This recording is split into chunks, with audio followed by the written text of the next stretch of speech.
Throughout this video, we will be analysing language and literacy in adolescence. Before we do this, we must first define what literacy and language are.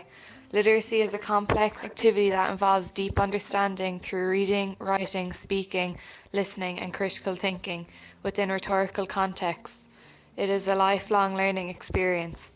Language is the way in which we communicate with others. It can be written or spoken or can involve no words at all. A person's body language can communicate with others. In this video, we will be discussing the influence of technology with regard to language and literacy in today's society. Our first scene will analyse how research techniques have changed with regard to technology. Nowadays, with the introduction of technology, it is clear that adolescents have developed various learning preferences. In this scene, we will explore the different mediums in which people use when constructing assignments, projects and essays, therefore influencing the development of language and literacy in the student. Here we see John entering the library, where he chooses manual research rather than online resources. You can see here that he is looking up books that he can use for his essay. This way he is engaging with the material and using his brain rather than looking it up online. John will learn this material better than if he was to copy information from a computer, as he is coming up with his own ideas from his research and will gain a better understanding of it. John's education would benefit from this experience. By actively engaging in this information, he will retain and gain a significant amount of knowledge on the subject matter.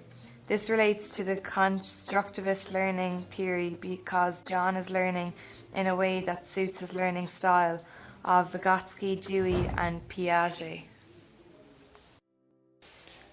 A different scenario unfolds here. We can see that Mary is trying to use the same methods as John, but gets frustrated with this and gives up and resorts to using online resources.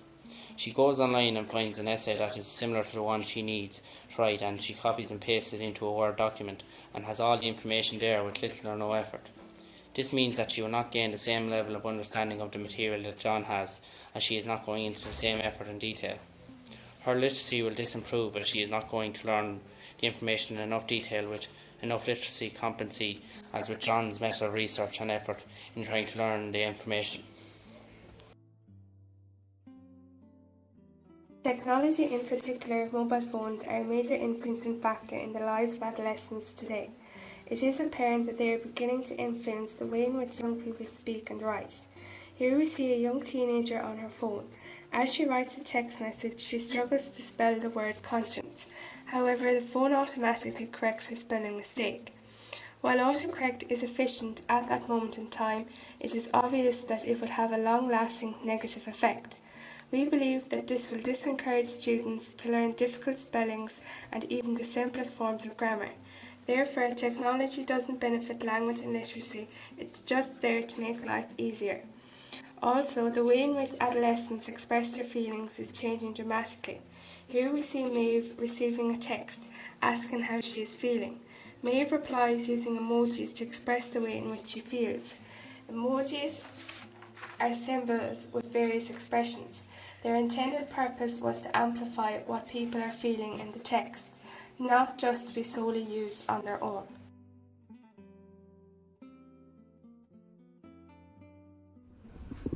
Is technology to the benefit or detriment of adolescents in today's society? Well, I personally think that technology benefits the literary skills of adolescents. If you think about it from the perspective of a dyslexic person, without technology, they have no resource to look to guide them in spelling and thus in communicating effectively. As you can see, this interview raised the positive aspects of technology in the lives of those who struggle to read and write. As we now know, technology does hinder people's literacy and language skills. However, we can't forget it also helps people who have dyslexia or who struggle to communicate on a day-to-day basis, as they don't have to understand the principle of grammar in order to express their point of view. Due to a shift in literacy skills expected of students, we as teachers need to come up with new forms of strengthening reading and writing in the classroom. Perhaps encourage the students to have self-initiative to research a subject that they find interesting, which they could read and gain further knowledge, similar to John in the library scene.